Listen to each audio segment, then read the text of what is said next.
Ya enak wawancara di kuburan. Iya. Beberapa waktu lalu, tepatnya pada ulang tahun Bibi Andriansyah, pihak keluarga nampak berziarah di makam anak pertama dari Haji Faisal tersebut. Nampak Frans Faisal, Padli Faisal, Fujianti Utami Putri, Dewi Zuhriyati dan suami hadir untuk merayakan ulang tahun mendiang ayah Galaskai Andriansyah tersebut. Namun kehadiran seseorang justru lebih disorot. Muhammad Thorik Halilintar hadir di tengah-tengah keluarga dari suami Vanessa Angel itu. Kedekatan dengan Galaskai Andriansyah memang kini ramai dibahas.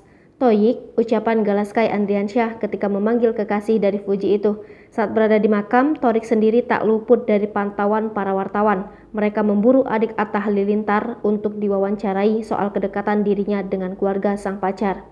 Namun, menggunakan nada bicara yang lembut sembari menggendong Galaskai Andriansyah, Thorik enggan diwawancarai. Ia menghormati keberadaannya yang saat itu menurutnya tak memungkinkan untuk sesi tanya jawab dengan awak media.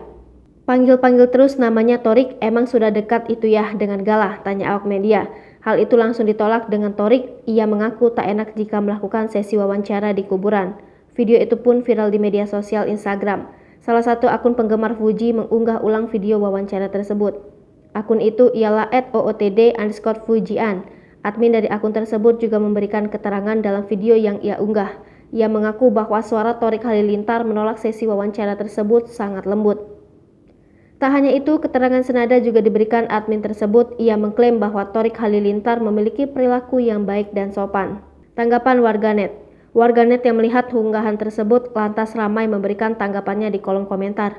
Banyak dari mereka yang memuji perilaku adik ipar dan Aurel Hermansyah itu.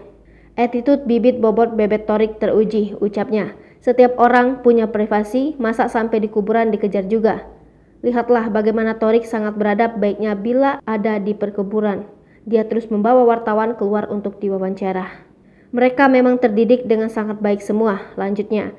Gak heran karena didikan keluarga Halilintar emang the best. Dilihat-lihat Gala ada mirip-miripnya juga ya sama Thorik. Gala bilang, ngapain sih nih tante-tante sama om-om ke Thorik, tandasnya. Hingga berita ini selesai ditulis, unggahan tersebut sudah disukai sebanyak 7.580 kali oleh warganet.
Hai pemirsa Sri Popo TV, jangan lupa komen, like, dan subscribe, serta tonton terus berita-berita terupdate lainnya ya.